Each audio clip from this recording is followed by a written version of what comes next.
alguém aí? Bom dia! Ai, meu Deus do céu, infelizmente estamos aqui hoje, né? Infelizmente, Jesus não veio nos buscar essa semana, mas graças a Deus estamos aqui, né? Amém? Tem gente aí que não tá esperando Jesus voltar não, hein?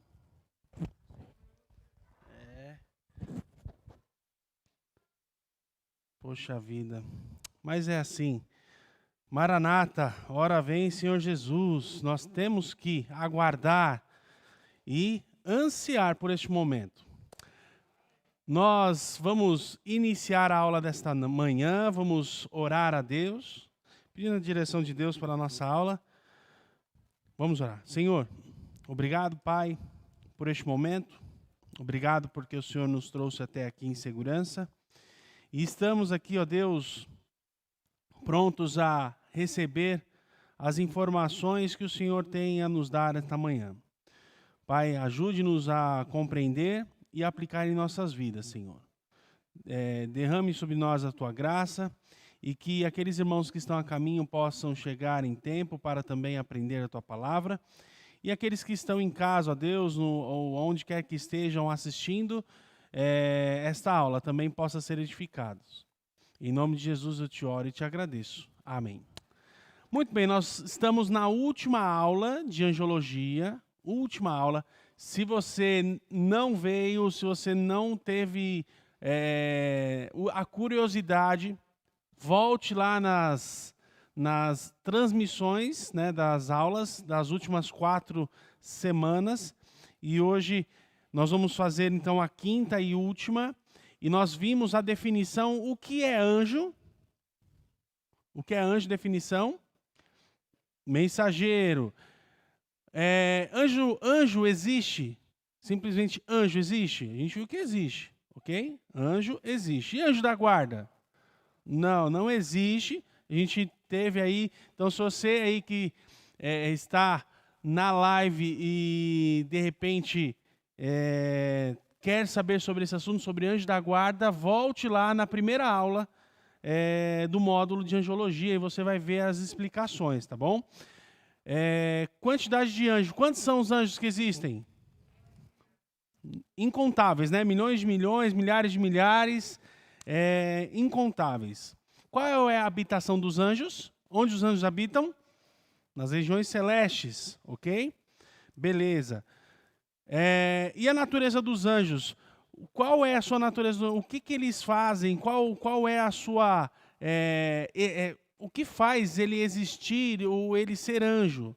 Então, qual é a natureza dos anjos? Eles pensam, né? Eles agem, enfim, eles obedecem a Deus. Então, tem essa natureza. E qual é a personalidade dos anjos? Tem os anjos bons, os anjos maus, não é isso? Então, tem a personalidade dos anjos, eles obedecem. O poder dos anjos. O poder dos anjos é maior do que o do ser humano, tá? Não é isso? Então, a gente viu também o poder dos anjos, mas eles são limitados, tá? Então, o poder dos anjos vem de quem?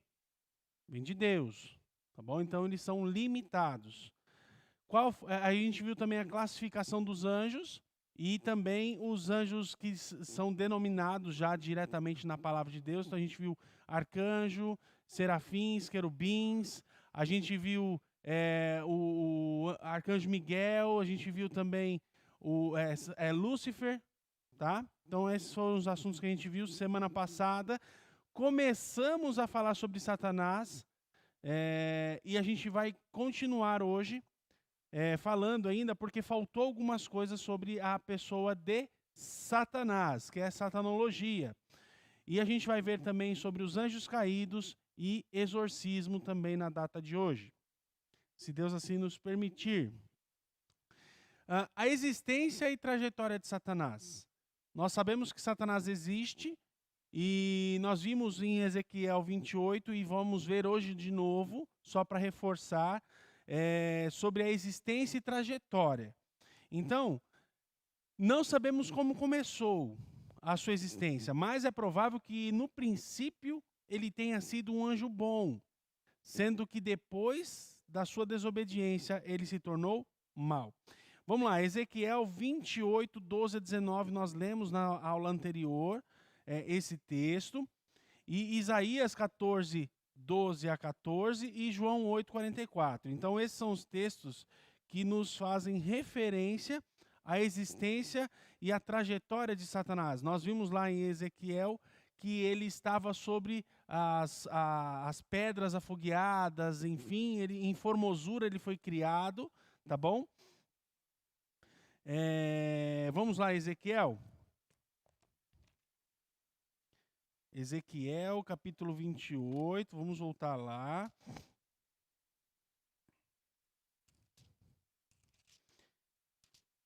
Vou procurar ser sucinto hoje, porque tem bastante coisa para a gente falar. Então, Ezequiel 28, 12 a 19. Filho do homem, levanta uma lamentação sobre o rei de Tiro e diz-lhe, assim diz o Senhor Deus. Bom, aqui a gente vê que existe uma profecia, Ezequiel fazendo uma profecia, levanta uma lamentação sobre o rei de Tiro.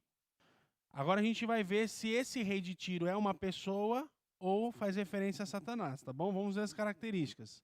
Assim diz o Senhor Deus, tu és o selo da perfeição, cheio de sabedoria e perfeita em formosura.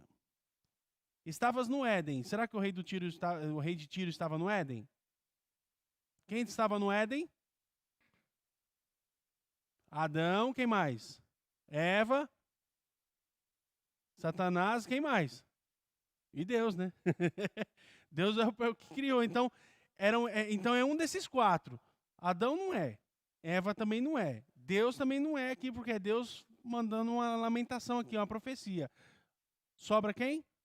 Satanás. Ok, já eliminamos essa questão do ser humano, né? Físico ali. Estavas no Éden, jardim de Deus. Cobrias-te de toda a pedra preciosa, o sárdio, o topázio, o diamante, o bérilo, o ônix, o jaspe, a safira, o carbúnculo e a esmeralda. Os teus engastes e ornamentos eram feitos de ouro.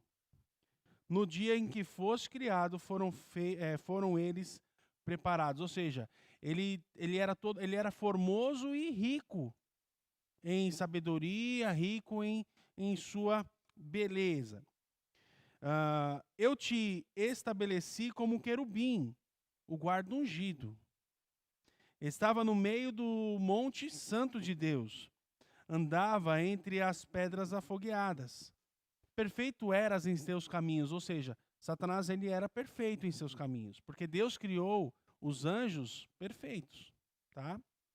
Perfeito eras em seus caminhos, desde o dia em que foste criado, até que se achou iniquidade em ti. Na multidão do seu comércio se encheu o teu interior de violência e pecaste. Pelo que te lancei profanado fora do monte de Deus e te farei perecer, ó querubim protetor, entre pedras afogueadas. Elevou-se o teu coração por causa da tua formosura, ou seja, ele se achou, ele ficou orgulhoso da sua formosura, do seu poder. Corrompeste a tua sabedoria por causa do teu resplendor. Por terra te lancei, diante dos reis te pus, para que te contemplem. Pela multidão das tuas iniquidades, pela injustiça do seu comércio profanaste os teus santuários. Eu, pois, fiz sair do meio de ti um fogo que te consumiu, e te tornei em cinza sobre a terra.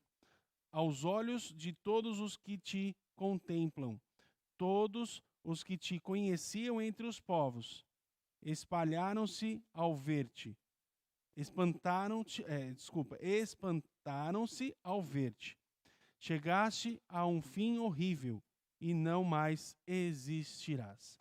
Então, aqui está falando sobre o início, meio e fim de Satanás. Então, essa é a trajetória. Ele já é derrotado e Deus já instituiu no início, criou Satanás formoso como os outros anjos. só que ele se achou tanto, ele quis ser igual a Deus, a gente sabe dessa história, ele quis ser igual a Deus, ele fez a rebelião, ele fez aquele comércio todo e trouxe outros anjos junto com ele, que a gente vai ver hoje aqui sobre os anjos caídos, tá bom? Tudo bem até aí, gente? Acho que é uma retomada aí do assunto, né? Ele foi lançado dos céus juntamente com os outros anjos que seguiam o seu plano de desobediência a Deus. Então tá aí em Lucas 10, 18, 2 Pedro 2, 4. O orgulho foi uma das causas da sua queda. 1 Timóteo 3,16, Ezequiel 28, 15 e 17 que nós lemos aqui, tá bom? Se eu estiver indo rápido, os irmãos falam, espera um pouquinho aí, deixa eu anotar aqui o texto, tá bom? Tá lá em cima lá. Então, se eu estiver indo rápido demais, os irmãos aí me avisem. Ele está sobre a maldição perpétua, ou seja, ele não vai ter salvação. Ele está sobre maldição perpétua, porque ele não tem sinais algum e outra. Não existe, como é que eu posso dizer? Não existe arrependimento para Satanás, né? Satanás não vai se arrepender, não tem como. Está maldição perpétua sobre a vida dele. Não será removida a maldição de Satanás. Não será removida a maldição de Satanás. Ele é um inimigo derrotado para os crentes. Isso aqui é interessante. Vamos ler lá. João 12, 31. João 12, 31.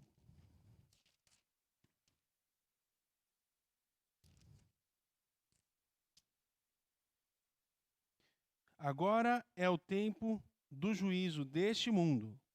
Agora será expulso o príncipe deste mundo. Quem é o príncipe desse mundo? Satanás. Nós vimos semana passada que ele é o príncipe, é o principal aí deste mundo.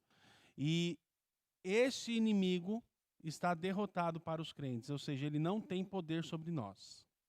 Amém? Ele não tem poder sobre nós, porque em nós está o Eterno, o Deus Todo-Poderoso, o Espírito Santo está sobre nós, está dentro de nós, né? Está em nós. Ele será lançado no lago de fogo e enxofre, e lá ele será atormentado para sempre. Mateus 25, 41 e Apocalipse 20, 10, onde fala, Apocalipse 20, 10 fala literalmente o que acontecerá com Satanás, ele será lançado no lago de fogo e enxofre. Tá bom? Tudo bem, gente? Podemos ir? Qual é o pecado de Satanás? Então, a gente viu aí a existência e trajetória e agora nós vamos ver o pecado de Satanás. São 5 decisões que nós lemos aí em Ezequiel 28. 5 decisões. Primeira decisão, eu subirei ao céu. Versículo 13, parte A. Eu subirei ao céu. A morada dos anjos é inferior à de Deus. O que ele quis dizer aqui, eu subirei ao céu? Lembra-se daquela questão dos pavimentos, vamos dizer assim? Primeiro, segundo e terceiro céu. Qual é o primeiro céu? Vocês lembram? Primeiro céu é isso que a gente vê, tá bom? Primeiro céu. Segundo céu é as regiões celestiais. E o terceiro céu é a habitação de Deus. E aí o anjo, Satanás, né, Lúcifer, ele estava nas regiões celestes e ele falou, subirei. Se vai subir, ele quis chegar à morada de Deus, onde é inacessível. Lá é a morada de Deus, a habitação de Deus é inacessível. Então, primeiro pecado, a primeira decisão é subirei ao céu. A morada dos anjos, então, é inferior à de Deus. E ele queria ir à morada de Deus. Segunda decisão, exaltarei o meu trono. Versículo 13, parte C. Satanás aspirava a um trono para ele.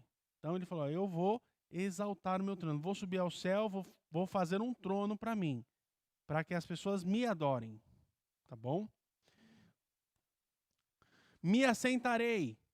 Essa é a terceira decisão. Me assentarei no trono. Então ele vai fazer um trono, na ideia dele era subir ao céu, fazer um trono e assentar-se sobre o trono, realmente para mostrar que ele quer o desejo de adoração. E hoje muitas pessoas adoram a Satanás. Eu não quero dizer apenas sobre a igreja de Lúcifer, não sei se vocês já viram. Tem a igreja de Lúcifer que adoram tudo que é de Lúcifer, tá bom? Não é essa, mas as pessoas adoram a Satanás simplesmente sem saber, porque ele é o príncipe desse mundo. Os ímpios, muitas vezes eles adoram a Satanás e eles nem estão sabendo, pelas suas atitudes, tá bom? A gente mostra devoção e adoração através das nossas atitudes. Não é simplesmente que nem nós adoramos a Deus, adoramos a Jesus Cristo, mas não somente com louvores, né? Mas com as nossas atitudes. As nossas atitudes devem adorar e louvar a Deus. E as pessoas adoram e louvam a Satanás cumprindo a vontade dele. E a vontade dele é destruir tudo, tá? Então, não tem coisa boa em Satanás. A quarta, subirei sobre as alturas das nuvens. Versículo 14, parte A. E qual é as alturas das nuvens? É a glória de Deus. Então ele, querendo subir ao céu, exaltar um trono, se assentar e ainda receber a glória, que é de Deus, ele receber a glória para ele. Sem noção, né? Sem noção. Aquela questão do pecado é terrível, né? A gente muitas vezes não tem noção, e Satanás não teve noção ali naquele momento, né? Coitadinho. Queria tudo para ele. Não, eu sou rico, eu sou bonito, eu sou formoso. Então, olha aqui, ó, Deus me fez assim, agora eu quero ser igual a Deus, eu quero estar no lugar de Deus, tanto que ele vai fazer isso no final, na tribulação, ele vai fazer isso. Ele vai se assentar no trono de Deus, lá em Jerusalém, para ser adorado como Deus. A gente viu isso no módulo passado sobre escatologia. A gente viu isso na aula passada, no módulo passado. Interessante que as nossas aulas elas estão se encaixando, vocês estão percebendo? Então vocês vão acompanhando e a aula vai se encaixando, porque uma puxa o assunto da outra. Serei semelhante ao Altíssimo. A última decisão dele que ele falou ali, que ele tomou, é serei semelhante ao Altíssimo. Então, ele queria a glória de Deus, queria se assentar no trono que ele construiu no céu. Subirei ao céu, namorada de Deus. Tudo bem, gente? Beleza. Habitação de Satanás. Onde ele habita? Satanás habita no inferno? A gente viu isso, né? A gente viu sobre os anjos, mas Satanás também. Olha lá, ele não habita no inferno. Mateus 25, 41 defende essa posição. Satanás não habita no inferno. Ele será lançado no lago de fogo e enxofre.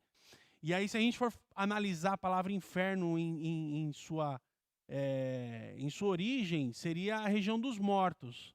Então, é o Hades, aquela coisa toda, mas ainda haverá um pior. Uma vez eu estava ministrando a aula na mocidade, isso há uns 20 anos atrás, e um jovem falou para mim: ô Ricardo, você tá inventando um purgatóriozinho aí, hein? Por que ele falou isso? Porque existe o inferno e o lago de fogo, são duas coisas separadas, duas coisas diferentes. Por quê? As pessoas morrem sem Cristo, vão para o inferno, ok? Que é a região dos mortos, o Hades, onde tem o paraíso e o lugar de tormento, tá bom? Tentem imaginar essa cena. Então, é o lugar dos mortos, que é o Hades, lugar dos mortos. As pessoas que morrem sem Cristo são lançadas no lugar no tormento. Lembra da parábola do rico e Lázaro? Ali representa claramente essa região aí do Hades, região dos mortos. Aonde Jesus, quando ele ressuscitou, ele levou consigo o cativeiro. Ele levou a turma que estava lá no paraíso para o céu. E os ímpios continuam lá no Hades, no lugar de tormento, aonde estava o rico, que queria ajuda, né? Deixa, pai Abraão, eu falar com Lázaro, que pelo menos, né? Aquela coisa toda. não tem acesso, é intransponível, tem um abismo entre essas duas partes, né? Então, quando chegar o juízo do grande trono branco, o que acontece? Os ímpios que morreram serão ressuscitados, sairão do Hades, do lugar de tormento, prestarão contas e serão lançados no lago de fogo e enxofre junto com Satanás e seus anjos. Entenderam?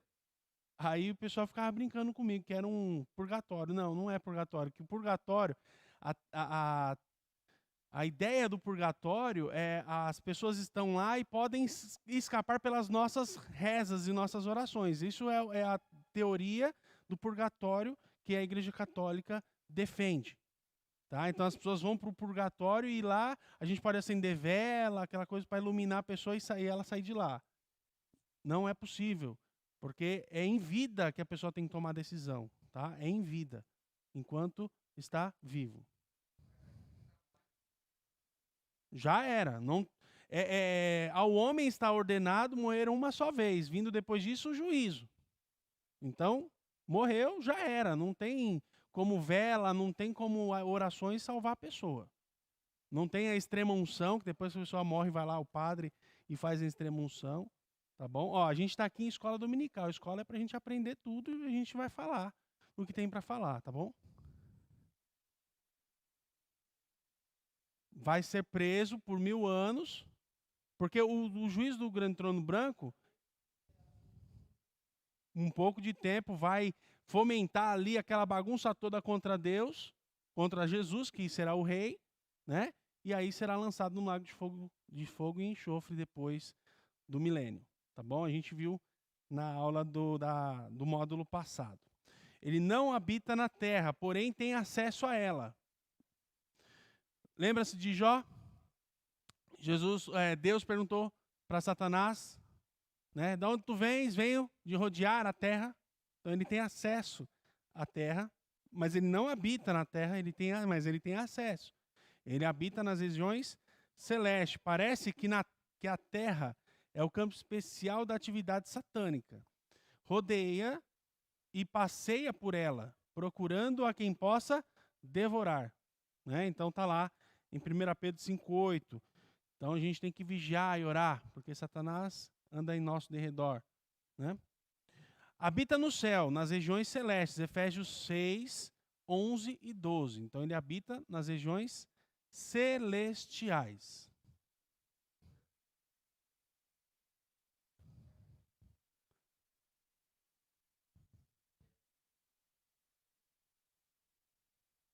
Não, eles têm acesso e não habitam. Também, mesma coisa. Só que a gente vai ver que os anjos caídos, como eles têm acesso, eles vêm, se apossam de pessoas, eles vêm, influenciam o mal, tá? A gente vai ver isso aqui ainda hoje. Beleza? Ainda falando sobre a habitação de Satanás, embora não seja onipresente, ele tem acesso a todos os lugares, fazendo todos os lugares celestiais a sua habitação, ainda que a terra seja o palco especial das suas atividades. Então, ele não é onipresente e nem onisciente, mas ele tem vários encarregados, que deixa ele a par de tudo. Tá? E eu não quero ser aqui advogado do diabo, advogado de Satanás, mas muitas coisas que nós colocamos culpa nele não é culpa dele, é culpa nossa. Da nossa consciência, do nosso desejo carnal. Ah, mas olha, Satanás colocou aquele negócio na minha frente ali e não resisti e pequei.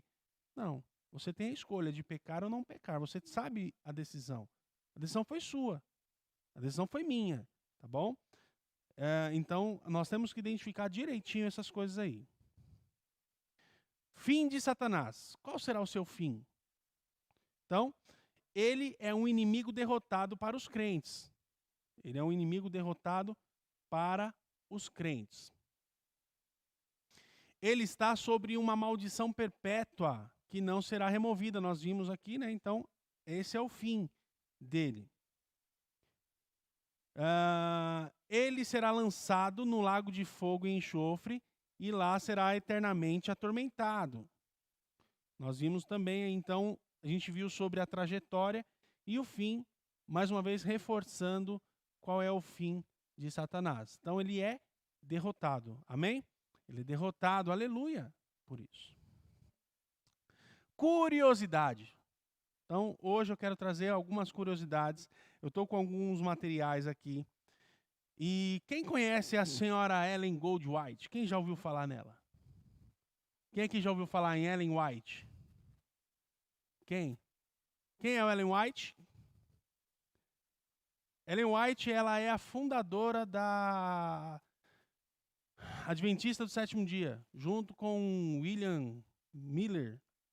E no seu livro, O Grande Conflito, está aqui, o livro O Grande Conflito. Esse livro aqui, ele tem a base doutrinária dos Adventistas do Sétimo Dia. Os Adventistas, eles usam esse livro como base doutrinária, como inspirado por Deus. Eu falo isso porque eu já participei de estudos com eles, tá? Já fui um infiltrado. Já fui um infiltrado. Então, nesse livro aqui, consta a seguinte informação. Para você que acha que a única diferença que tem, eu já ouvi muito isso, tá? A única diferença que tem entre os batistas e o adventista é a guarda do sábado. Eu já ouvi muita gente definir isso. Vou mostrar para vocês que não é só isso. E aí vocês vão ver nos mínimos detalhes. Tem muita coisa, mas eu vou trazer essa aqui, por exemplo. Páginas 284 e 285. O resumo é o seguinte. Ao completar-se a obra da expiação no santuário celestial, na presença de Deus e dos anjos celestiais e da multidão de remidos, então o pecado do povo de Deus serão postos sobre Satanás. Assim como o bode emissário era enviado para uma terra não habitada, Satanás será banido da terra para a terra desolada. O que isso quer dizer? Que a morte de Cristo não é suficiente. Os pecados do povo de Deus será lançado sobre Satanás e ele será mandado para essa terra desolada. Ele também não é lançado no lago de fogo e enxofre, ele vai ser mandado para uma terra que não tem nada, não tem ninguém. Esse é o destino de Satanás, que está aqui, conforme o livro da Ellen White. Tá bom? Então, no contexto aqui, ela fala sobre as questões do Antigo Testamento, que tinha o sacrifício, que tinha o bode emissário, que ele era enviado para levar o pecado do povo. E ela acredita que no final do tempo vai ser a mesma coisa. Vocês sabem que eles acreditam que Jesus Cristo já voltou? Vocês sabiam disso? Em 1800 e alguma coisa, Jesus Cristo voltou. Eles prepararam tudo, a igreja ficou esperando Jesus, eles estavam lá orando, esperando. Muitos crentes venderam as suas propriedades, porque Jesus vai voltar, vamos vender, vou usar tudo, gastaram tudo. E naquele dia combinado, que Ellen White falou, Jesus não voltou. A igreja ficou lá. Passou a noite, e aí? Jesus não voltou. Isso aconteceu, e aí qual foi a ideia dela? Não, ele voltou sim, mas ele agora está no seu juízo investigativo. Ele veio, está nas regiões celestiais, investigando a vida de cada um para saber se realmente quem é que vai para o céu. Eles não acreditam em inferno. A gente vai falar aqui também, tá? Eu li também um texto, eu vou trazer para vocês. Eles não acreditam em inferno. Eles falam que isso é uma heresia. Está aqui. Então, se você acha que a diferença de batista para adventista é só o sábado, já começa por aí. Já começa a te esclarecer que não é isso. Tá bom? Muitas músicas que nós cantamos, pelo menos na década de 90, 2000, eram músicas dos adventistas. Até hoje também tem muita música adventista no meio do gospel. E existe muita heresia no meio das músicas, por isso que tem que tomar cuidado com música. Um dia nós poderíamos fazer aqui uma aula só sobre música cristã. Seria legal. Vale a pena a leitura do livro Em Defesa da Fé, página 266. Curso prático, Defesa da Fé. sobre as seitas e heresias. E existem algumas perguntas. E nesse livro aqui, página 266, então uma das perguntas é: o diabo será destruído? O diabo será destruído? Vou ler para vocês aqui. Algumas pessoas interpretam de forma errônea a ideia do fogo eterno, pensando que ele destrói ou extingue aqueles que nele serão lançados, que é o aniquilacionismo, inclusive o diabo e seus anjos. Negar a punição eterna do diabo com base no fato de a expressão fogo eterno... Eu pensei que era o sinal já. Foi, ué, já é o sinal?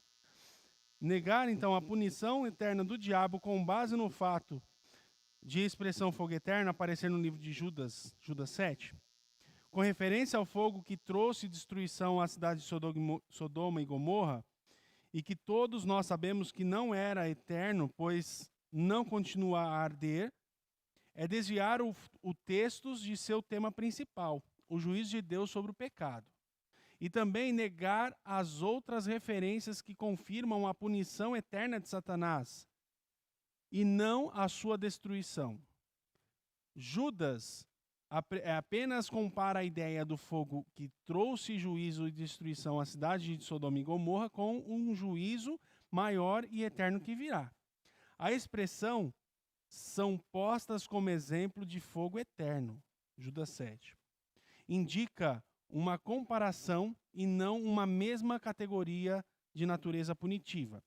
A palavra grega batismo, basanizo, indica sempre no Novo Testamento o tormento consistente de alguém. A mesma palavra é também usada para se referir ao tormento do diabo pelos séculos dos séculos. Apocalipse 20, 10. Tá? Então a palavra ali do lago de fogo é o basanizo, que é o tormento eterno. O diabo será lançado no lago de fogo 1000 anos após a besta e o falso profeta terem sido lançados ali.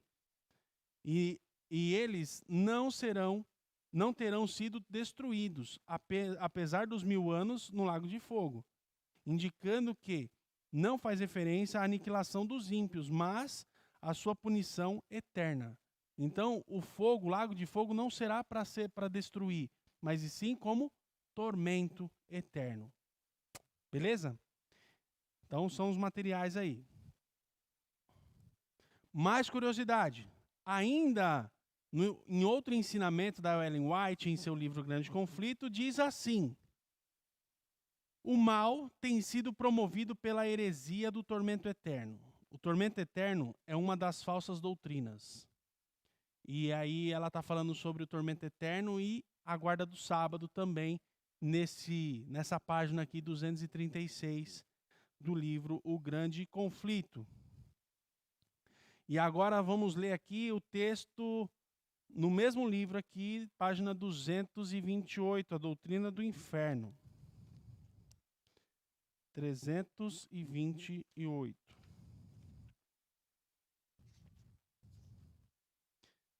Esse aqui é menor o texto. A doutrina do inferno e do fogo é contrária à justiça divina, pois, como um Deus justo poderia punir pecados diferentes da mesma forma?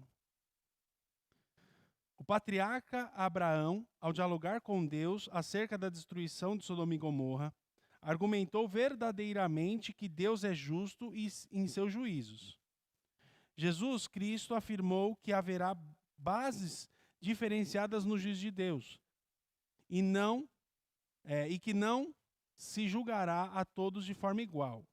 Além disso, era de se esperar que um Deus justo em seus juízos não punisse a todos os pecados com o mesmo grau de punição.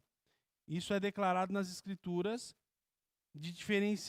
que diferencia o nível de punição sofrida pelos pecados perdidos após o juízo do grande trono branco.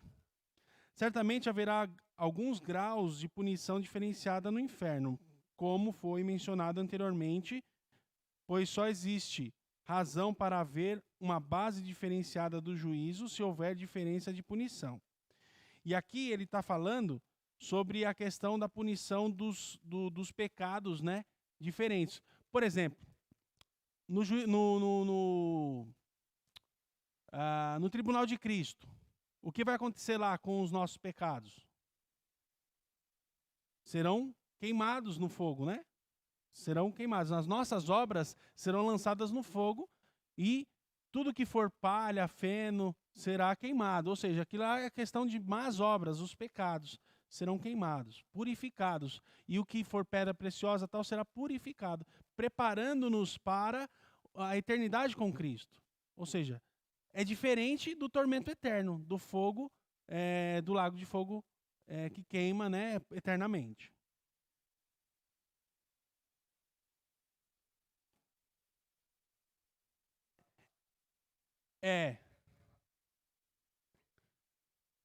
Então, a Ellen White, ela acredita que não há essa punição, esse tormento eterno. Ela fala que é heresia, que isso não existe, que não haverá tormento eterno, atribuindo a Satanás, tá? Satanás e todos os pecadores, os ímpios. Por quê? Lembra que ela defende sobre Satanás será o bode emissário que vai para a terra desolada? Que não habita nada? Então, aí ela tem que defender, tirar de cena o tormento eterno de Apocalipse 20:10. Ela tem que tirar isso de cena. E aí ela pega e fala que é uma heresia. E aí tem várias defesas aí, tá bom? Eu trouxe somente um resuminho aí só para questões de curiosidade. Nós podemos também, tem uma aula muito boa, não sei se quando que vai ter aqui nos nossos módulos, mas seitas e heresias também é algo muito bacana. Eu tenho um material vasto foi 1 ano de seitas e heresias, para vocês terem uma ideia. De material que eu tenho é 1 ano de curso. Só sobre seitas e heresias. Começa desde do hinduísmo e vai até a nova era. Anjos caídos. Então agora a gente fecha a caixinha de Satanás. Fechou. Agora a gente vai falar sobre os demônios. Sobre os anjos caídos. No princípio, quando foram criados, eles eram bons. Porque todos os anjos foram criados juntos. Criados originalmente e definitivamente influenciados na direção de santidade. Mas não predestinados a ela. Ou seja, eles não tinham a obrigação porque eles também tinham livre-arbítrio. Os calvinistas, eles não acreditam em livre-arbítrio, tá? E então, assim, o livre-arbítrio existe porque a pessoa é capaz de escolher entre o bem e o mal. Tá? Então, mais uma vez, é interessante falar isso aqui porque vocês podem ouvir a questão, mas calvinista, a única coisa diferente é isso, é que eles creem só na predestinação, não tem outras coisinhas também, viu? Tem outras coisinhas, e uma das coisinhas é essa, que eles não creem no livre-arbítrio. Então a pessoa não tem capacidade de escolher entre bem ou mal.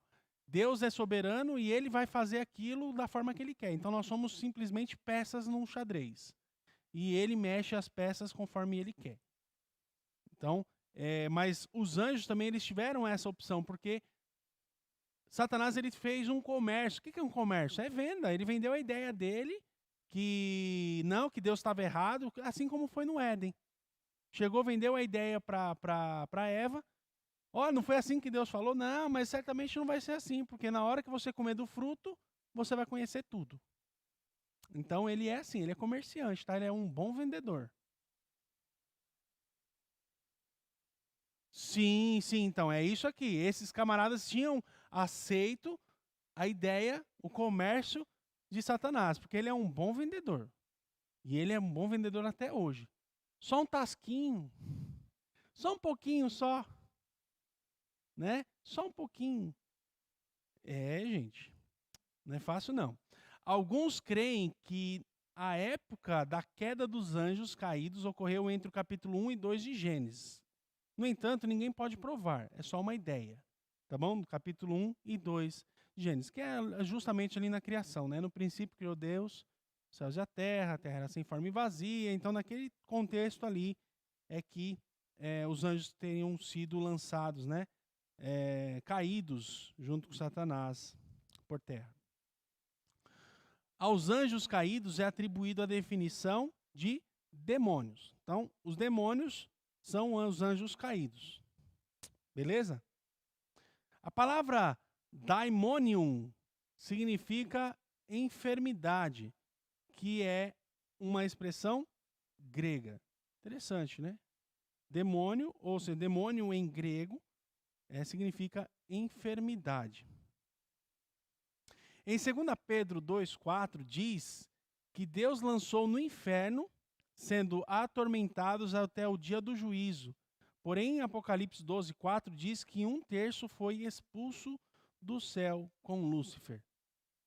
Então, nós encontramos esses textos falando sobre essa rebelião, tá bom? Essa rebelião. Se 1/3 foi expulso do céu com Lúcifer, lembra que a gente viu o número de anjos? Milhares de milhares. 1/3 desses milhares de milhares foram lançados com Lúcifer, expulsos do céu com Lúcifer. É bastante, hein? Tem bastante demônio aí.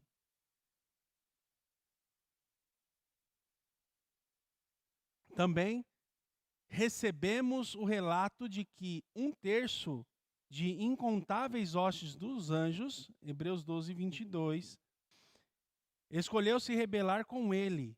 João viu essa grande maravilha no céu e foi expulso o grande dragão, a antiga serpente, que se chama o diabo e Satanás, o sedutor de todo o mundo. Sim, foi atirado para a terra e com ele os seus anjos. Apocalipse 12:3-9.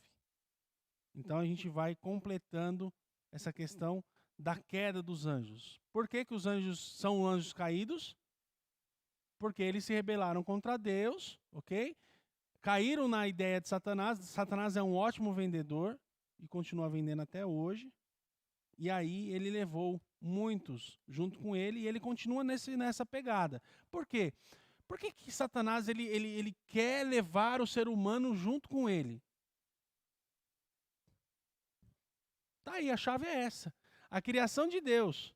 Então nós somos alvo direto da ideia de Satanás, porque ele não aceita perder. É uma vingança, ele não aceita perder. Ele sabe que ele é derrotado. Como ele é derrotado, então tá bom, não vou perder sozinho, não. Eu não vou junto para esse lugar, não. Eu vou levar o máximo de pessoas da criação de Deus comigo. Vou levar. Quem não aceitar Jesus Cristo, por isso que ele ilude. Lembra que a gente viu semana passada sobre como que Satanás atua? Pela ilusão, ele ilude as pessoas. Ele ilude. Gente, a palavra de Deus fala para a gente não se maravilhar porque Satanás ele se transfigura em anjo de luz. O que isso quer dizer? Que ele se faz, ele usa as coisas de Deus, se passa como Deus para enganar a gente. Existem muitos líderes que enganam as pessoas no poder de Satanás. No poder de Satanás. E mais uma vez, estamos vendo a coisa acontecer na nossa frente. Na nossa fuça, como costumo dizer. As coisas estão acontecendo. Jesus Cristo está para voltar para buscar a sua igreja. Os líderes estão aí se movendo, os líderes mundiais. Não somente por causa do coronavírus, eu não vou falar sobre isso. Mas as questões econômicas, prestem atenção na economia. Preste atenção que não é culpa de A, B ou C, mas é algo mundial, é algo está preparando para o Apocalipse. Se o Ricardo Hilário da Silva for o presidente da República, por mais que eu seja um crente, um servo de Deus, eu não darei conta de resolver o preço da gasolina, por exemplo. Por quê? Porque isso já está marcado.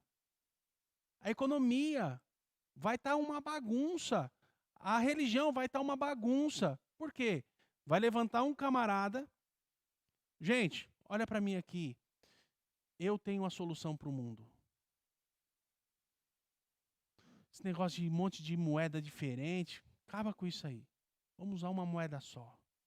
Só que, olha, você tem que ter um aplicativo aí, porque não vai ter mais dinheiro físico. Entendeu? Olha só que interessante, né? Como é que João podia escrever essas coisas? Não tinha como, mas a gente já consegue visualizar. Já temos aí, agora já temos uma outra moeda virtual aí, né? Tem a criptomoeda e tem mais uma outra que eu esqueci o nome. Não sei se vocês conhecem. Se lembrar, vocês me falam aí. Tem um outro nome de moeda nova aí, porque a criptomoeda já está ficando ultrapassada. Tem muita gente perdendo dinheiro com isso aí. E assim, é um dinheiro que você não vê, você não pega, mas você compra outras coisas. Então imagina, com a marca da besta, se você não tiver a marca, você não compra, você não vende, você não faz nada. Por quê? Se você não tem algo digital para você receber e comprar, como é que vai fazer se não tem dinheiro físico? Entende? Então, a gente precisa nós precisamos nos esclarecer sobre essas coisas e ver que realmente está acontecendo. Mas nossa aula não é escatologia. Vamos voltar para os anjos caídos. Eu já me empolgo e a gente já começa a falar e já vislumbrar. É por isso que todo domingo eu chego aqui e falo, infelizmente estamos aqui. Porque Jesus está voltando. A igreja vai ser arrebatada em questão de tempo. Nunca foi tão perto como já está hoje. É uma redundância, mas é verdade. Meu Deus do céu. Vamos lá. Curiosidade. Demônios herdados, maldição hereditária. Quem já ouviu falar sobre maldição hereditária? Tem a maldição hereditária, né? Olha aí, o que diz aí, crentes possessos. Aqui, ó. O livro Crentes Possessos, de um bispo americano, tá bom? Quando perguntado quanto tempo vive a vida na vida da pessoa, muitas vezes um demônio responde: Deus, desde que ele estava no útero da sua mãe. A manifestação demoníaca existe em ambos os pais e nos filhos. Em nenhum caso, em alguns casos, todos os membros da família e os mesmos fracassos ou doenças, geração após geração. Está aqui, página 91, Crentes Possessos. Esse livro aqui eu fui atrás justamente para preparar essa aula. Porque aqui ele defende, tá? Crente pode ser possesso. E aí ele fala que uma das possessões é enfermidade, dor de cabeça forte, conflito na família, tudo é demônio. Tá? Esse livro aqui ele defende isso, misericórdia, né? Mas a gente tem para poder ver o que se fala por aí e defender, né? O que a Bíblia defende. Mas vamos entender melhor esse assunto. Uma exegese bíblica necessária. Vou ter que ser muito rápido, hein? Êxodo 25, que é o texto que eles usam para falar sobre essa maldição hereditária. Então, qual é o contexto? Os 10 mandamentos. Êxodo 20 é os 10 mandamentos, ensinamento de regras divinas a Israel. Deus fala sobre as imagens, deixando claro que ele é espírito e que não deveriam criar imagens para adorá-lo. Então, é importante saber disso, porque Deus fala sobre isso. Olha o texto. Não te encurvarás a elas. A quem? As escrituras feitas com mão de homem, né? Nem as servirás. Porque eu, o Senhor teu Deus, sou Deus zeloso, que visito a iniquidade dos pais nos filhos, até a 3ª e 4ª geração daqueles que me odeiam. Esse texto é a base para defender que existe maldição hereditária. Porque Deus visita a iniquidade até a 3ª e 4ª geração daqueles que me odeiam. Se a gente parar por aqui, a gente vai falar, realmente, está certo. Mas vamos um pouquinho mais. Deus sabe os efeitos do pecado, são passados de geração para a geração seguinte. Então, visita a iniquidade dos pais nos filhos, porque dificilmente, se o pai ele é ímpio, provavelmente a tendência do filho ser ímpio também é grande. Então, essa aqui Deus sabe dos efeitos do pecado. Então, se um pai ele é alcoólatra, o filho tem a tendência muito grande de também ser alcoólatra. Mas como que isso é quebrado? quando a pessoa recebe Jesus Cristo como Salvador. E isso é quebrado. Não existe mais. Acabou. Zé fini. Mas os bispos de uma tal igreja acreditam que isso, o crente também pode ter essa maldição hereditária. Isso é demoníaco. Os bispos de uma tal igreja aí. E um líder de uma tal igreja desses bispos aí, viu? Eu não vou falar não, mas é de Macedo. Se você procurar crentes possessos, você vai ver a atribuição de Edir Macedo usando esse livro aqui. Parece injusto da parte de Deus punir crianças pelos pecados dos seus pais. No entanto, isso acontece quando se observa da perspectiva humana, da perspectiva terrena. Quando um pai tem um estilo de vida pecaminoso, seus filhos são suscetíveis a seguir esse mesmo estilo de vida. Se um pai é palmeirense, misericórdia, o filho provavelmente vai ser palmeirense.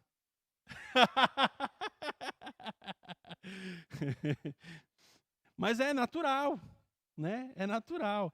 Dificilmente tem uma conversão ao corintianismo. Então, já nasceu, já põe a roupa. Não, esse aqui é um novo corintiano, novo São Paulino, novo palmeirense. Por misericórdia de Deus, ele vira corintiano.